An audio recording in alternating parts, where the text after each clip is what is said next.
Bismillah, Assalamualaikum warahmatullahi wabarakatuh. Perkenalkan kami dari kelompok 13 akan memaparkan sedikit tentang pembahasan selama 7 pertemuan terakhir di semester 3 ini. Yang pertama, mengenai peradaban Islam di Spanyol. Andalusia, sebuah negeri yang meninggalkan jejak begitu besar di sepanjang sejarah umat Islam pada awal perkembangan Islam di dunia Eropa. Tentu hal ini menyita banyak perhatian besar dari berbagai khalayak umat Islam. Dikatakan demikian karena penguasaan Islam terhadap semenanjung Liberia, lebih khusus di Andalusia, telah menunjukkan bahwa Islam telah tersebar ke negara Eropa. Mulai dari tahapan awal proses masuknya Islam, di mana wilayah Spanyol diduduki oleh khalifah-khalifah dalam setiap dinasti-dinasti yang didirikan dalam setiap periodenya. Tentu hal ini banyak memiliki peranan yang sangat penting dan besar dalam perkembangan umat Islam, di mana pada akhirnya Islam pernah berjaya di Spanyol dan berkuasa selama 7,5 abad. Suatu masa kekuasaan dalam waktu yang sangat singkat, lama untuk mengembangkan Islam. Namun di balik usaha keras umat Islam dipertahankan kejayaan pada masa sekian abad itu. Umat Islam menghadapi kesulitan yang amat berat, di mana pada suatu ketika umat Islam diterpa serangan-serangan penguasa Kristen yang sampai-sampai umat Islam tidak kuasa menahan serangan-serangan penguasa Kristen yang semakin kuat itu. Sehingga pada akhirnya Islam menyerahkan kekuasaannya dan semenjak itu berakhirlah kekuasaan Islam di Spanyol. Dinasti Fatimiyah di Mesir. Dinasti Fatimiyah diambil dari nama putri Rasulullah dan istri dari Ali bin Abi Thalib radhiyallahu anhu. Dinasti ini muncul di bagian barat Baghdad dan menjadi salah satu dinasti yang paling terkenal di sana.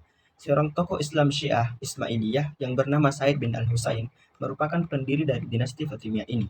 Ia membangun dinasti ini di Tunisia pada 909 Masehi dan menjuluki dirinya sebagai Ubaidillah Al-Mahdi.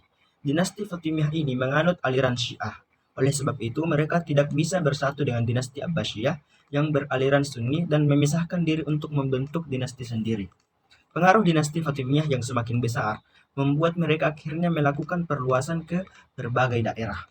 Dinasti Fatimiyah pun berhasil menguasai Alexandria, Syria, Malta, Sardinia, Korsika, dan pulau-pulau lainnya. Dinasti ini berdiri pada tahun 297 sampai 567 Hijriah atau 909 sampai 1171 Masehi, semula di Afrika Utara, kemudian di Mesir dan Syria. Dinasti ini beraliran Syiah dan Ismailiyah dan pendirinya Ubaidillah Al-Mahdi yang datang dari Syria ke Afrika Utara dan menisbatkan diri sebagai keturunan Fatimah binti Rasulullah. Oleh karena itu, dinamakan dinasti Fatimiyah. Dinasti Fatimiyah adalah satu-satunya dinasti Syiah dalam Islam sebagai tandingan bagi penguasa Muslim saat itu yang berpusat di Baghdad, yaitu dinasti Bani Abbasiyah yang tidak mengikuti kekhalifahan Fatimiyah sebagai keturunan Rasulullah dan Fatimah karena Bani Abbas merasa bahwa merekalah yang Ahlul Bait yang sesungguhnya. Dinasti Fatimiyah umat Islam juga mengalami kemajuan yang sangat pesat di berbagai aspek kehidupan. Kemajuan ilmu, bahkan di bidang politik, militer, administrasi, serta stabilitas ekonomi. Setelah mengalami kemajuan dinasti ini, mengalami kemunduran. Dinasti ini mengalami kemunduran. Kemundurannya itu yang tidak lepas dari faktor-faktor internal maupun eksternal. Selanjutnya, dinasti Murabbitun dan Muwahhidun di Afrika Utara. Murabbitun atau Al-Murawiyah merupakan salah satu dinasti Islam yang berkuasa di Maghrib. Nama Al-Murabbitun berkaitan dengan nama tempat tinggal mereka yang ada pada saat itu. Awalnya mereka menempati ribat atau sejenis surau. Muwahhidun merupakan dinasti Islam yang pernah berjaya di Afrika Utara selama lebih 1 abad. Didirikan oleh Muhammad bin Tumar. Ibnu Tumar menamakan gerakannya dengan Muwahhidun karena gerakan ini bertujuan untuk menegakkan tauhid, keesaan Allah, menolak segala bentuk pemahaman atau tajsim yang dianut oleh Murabbitun. Kemajuan dinasti Al-Murabbitun mencapai puncak kejayaannya pada masa pemerintahan Yusuf ibnu Tashfin yang bergelar Amir al-Muslimin Peran politiknya didasari atas semangat keagamaan untuk berjihad dalam memberantas kejahatan-kejahatan.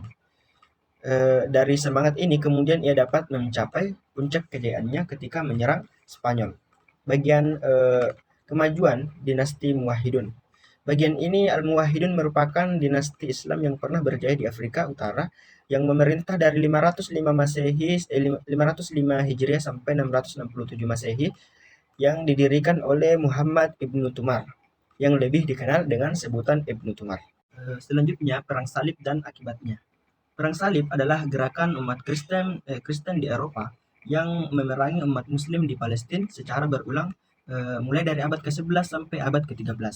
Perang Salib terjadi sebagian reaksi dunia Kristen di Eropa terhadap dunia Islam di Asia yang sejak 632 Masehi dianggap sebagai pihak penyerang bukan saja di Syria dan Asia Kecil, tetapi juga di Spanyol dan di Sisilia. Faktor terjadinya perang salib jika disandingkan dengan pertentangan agama, suku, bangsa, perbedaan bahasa. Kenyataannya, perang salib secara khusus menggambarkan reaksi orang Kristen di Eropa terhadap Muslim di Asia yang telah menyerang dan menguasai wilayah Kristen sejak 632 Masehi. Tidak hanya di Suriah dan Asia Kecil, tetapi juga di Spanyol dan Sisilia. Selain itu, ada kecenderungan gaya hidup nomaden dan militeristik suku Teutonik atau Jerman sampai ke Jerman yang telah mengubah peta Eropa sejak mereka memasuki babak sejarah dan merusak makam suci milik gereja. Periode Perang Salib sangat kaya dan berlimpah dengan berbagai gambaran peristiwa yang indah dan romantis, sehingga seringkali fakta-fakta sejarah yang penting diungkapkan secara berlebihan. Bismillahirrahmanirrahim. Assalamualaikum warahmatullahi wabarakatuh. Jadi perkenalkan, nama saya Faber Nuari. Di sini saya akan melanjutkan materi yang dibawakan oleh teman kelompok saya. Nah, di sini saya akan membahas mengenai tentang sejarah berdirinya dinasti Mamluk. Kata Mamluk berarti budak dan hamba yang dibeli dan dididik dengan sengaja agar menjadi tentara dan pegawai pemerintahan. Sebagian Mamluk berasal dari Mesir, dari golongan hamba yang dimiliki oleh para sultan dan amir pada Kesultanan Bani Ayyub.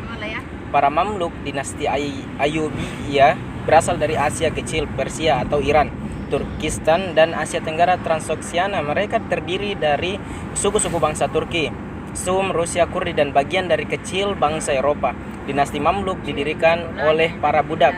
Mereka pada mulanya adalah orang-orang yang ditawan oleh penguasa dinasti Ayyubiyah sebagai budak, kemudian dididik dan dijadikan tentaranya. Mereka ditempatkan pada kelompok tersendiri dan yang terpisah dari masyarakat oleh penguasa Ayyubiyah yang terakhir, Al-Malik As-Saleh. Mereka dijadikan pengawal untuk menjamin kelangsungan kekuasaannya. Pada masa penguasaan ini, mereka mendapatkan hak-hak istimewa baik dalam ketentaraan maupun dalam imbalan-imbalan material. Nah, di Mesir, mereka ditempatkan di Pulau Raudhah di Sungai Nil untuk menjalani latihan militer dan juga keagamaan. Karena itulah mereka dikenal dengan Mamluk Bahri atau Laut. Saingan mereka dalam ketentaraan pada masa itu adalah tentara yang berasal dari suku Kurdi. Selanjutnya materi yang kedua, yaitu kerajaan Utsmani, Safawi, dan juga Mughal. Yang pertama kita akan masuk mengenai tentang sejarah munculnya kerajaan Utsmani. Nah, sejarah kemunculan kerajaan Utsmani. Awal mula berdirinya dinasti ini banyak tertulis dalam legenda dan juga sejarah sebelum tahun 1300. Dinasti ini berasal dari suku Qais August yang mendiami daerah Mongol dan daerah utara negeri Cina kurang lebih 3 abad. Kemudian mereka pindah ke Turkistan, Persia, dan Irak. Mereka masuk Islam pada abad ke-9 sampai 10 ketika menetap di Asia Tengah. Pada abad ke-13 Masehi, mereka mendapat serangan dan tekanan dari Mongol. Akhirnya mereka melarikan diri ke barat dan mencari perlindungan di antara saudara-saudaranya, yaitu orang-orang Turki Saljuk. Di dataran tinggi Asia Kecil, di bawah pimpinan Ortogol, mereka mengabdikan diri kepada Sultan Alauddin II yang sedang berperang melawan Bizantium. Karena bantuan mereka inilah Bizantium dapat dikalahkan. Kemudian Sultan Alauddin memberi imbalan tanah di Asia Kecil yang berbatasan dengan Bizantium. Sejak itu mereka terus membina wilayah barunya dan memilih kota Sukut sebagai ibu kotanya. Ertugrul meninggal dunia tahun 1289 dan kepemimpinan dilanjutkan oleh putranya Utsman. Putra Ertugrul inilah yang dianggap sebagai kerajaan Utsmani. Utsman memerintah antara tahun 1260 sampai 1326 Masehi. Pada tahun 1300 Masehi, bangsa Mongol kembali menyerang kerajaan Saljuk dan dalam pertempuran tersebutlah Sultan Alauddin terbunuh. Setelah wafatnya Sultan Alauddin, Utsman memproklamasikan kemerdekaannya dan berkuasa penuh atas daerah yang didudukinya. Penguasa pertamanya ialah Utsman, yang sering disebut dengan Utsman. Yang kedua adalah sejarah munculnya kerajaan Safawi. Nah, Daulah Safawiyah 1501 sampai 1736 Masehi berasal dari sebuah gerakan tarekat yang berdiri di Ardabil, sebuah kota di Azerbaijan, Iran. Oleh sebab itulah daulah ini dapat dianggap sebagai titik pertama dasar terbentuknya negara Iran sekarang.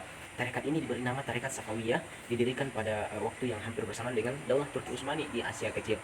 Nah, nama Safawiyah diambil dari nama pendirinya Safi ad-Din pada tahun 1252 sampai 1334 Masehi. Nama tersebut tetap dipertahankan sampai tarekat ini berubah menjadi gerakan politik, bahkan menjadi nama bagi daulah yang mereka dirikan, yaitu Daulah Safawiyah.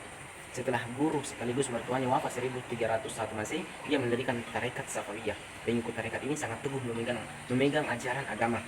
Pada mulanya gerakan tarekat Safawiyah ini bertujuan memerangi orang yang ingkar dan orang yang mereka sebut ahlul bid'ah.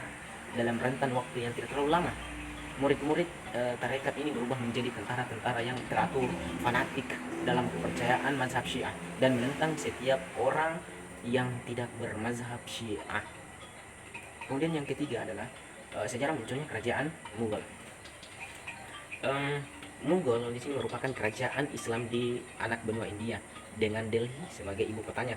Berdiri antara tahun 1526 sampai 1808 Masehi. Dinasti Mughal di India didirikan oleh seorang penziarah dari Asia Tengah bernama Zahiruddin Muhammad Babur pada tahun 1482 sampai 1530 Masehi. Salah satu cucu dari Timur Leng dari etnis Mongol, keturunan kuasa dan berkuasa di Asia Tengah pada abad ke-15. Kerajaan ini berdiri pada saat di Asia kecil berdiri tegak sebuah kerajaan Turki Utsmani dan di Persia kerajaan Safawi. Kemudian Islam di Indonesia. Sejarah masuknya Islam ke Indonesia. Jadi ada berbagai teori terkait sejarah masuknya ajaran Islam ke Indonesia. Agama Islam masuk ke Nusantara Indonesia melewati perjalanan panjang dan dibawa oleh kaum muslim dari berbagai belahan bumi. Kini Indonesia menjadi negara dengan penduduk muslim terbesar di dunia. Menurut beberapa teori yang ada, ajaran Islam masuk ke Indonesia melalui orang-orang dari berbagai bangsa. Sebagian dari mereka ada yang datang ke Nusantara untuk berdagang sembari berdakwah. Ada pula kaum ulama atau ahli agama yang memang datang ke Nusantara guna menyiarkan ajaran agama Islam. Sedangkan menurut Thomas Walker Arnold, sulit untuk menentukan bila mana masa tepatnya Islam masuk ke Indonesia. Hanya saja sejak abad kedua sebelum Masehi, orang-orang Ceylon telah berdagang dan masuk abad ke-7 Masehi, orang Ceylon mengalami kemajuan pesat dalam hal perdagangan dengan orang Cina. Hinggalah pada pertengahan abad ke-8, orang Arab telah sampai ke Kanton. Waktu masuknya Islam di Nusantara sudah berlangsung sejak abad ke-7 dan 8 Masehi. Namun, perkembangan dakwah baru betul dimulai pada abad ke-11 dan 12. Artinya dakwah di Nusantara sudah merentang selama beberapa abad di masa-masa awal. Sejarah masuknya Islam awalnya dibawa oleh pedagang Gujarat, lalu diikuti oleh pedagang Arab dan Persia. Sambil berdagang, mereka menyebarkan agama Islam ke tempat mereka berlabuh di seluruh Indonesia. Banyak yang berspekulasi jika Islam masuk ke Indonesia di abad ke-7 dan 8, karena pada abad tersebutlah terdapat perkampungan Islam yang ada di sekitar Selat Malaka. Selain dengan cara berdagang, ada juga dengan cara berdakwah, seperti penyebaran di tanah Jawa yang dilakukan oleh para wali songo. Mereka lah sang pendakwa dan sang ulama yang menyebarkan Islam dengan cara pendekatan sosial budaya. Nah, teori masuknya Islam ke Nusantara itu ada beberapa teori ya. Pertama adalah teori Arab, kemudian Cina, kemudian Persia dan India, serta teori Turki. Kemudian strategi yang digunakan untuk penyebaran Islam di Nusantara, di antaranya ada jalur perdagangan, ada jalur dakwah, perkawinan, jalur pendidikan, dan juga terakhir jalur kultural. Oke, sekian dari kami, mungkin hanya itu yang dapat kami sampaikan di kelompok kami. Semoga bermanfaat bagi teman-teman semua. Sekian dari kami kelompok 13. Assalamualaikum warahmatullahi wabarakatuh.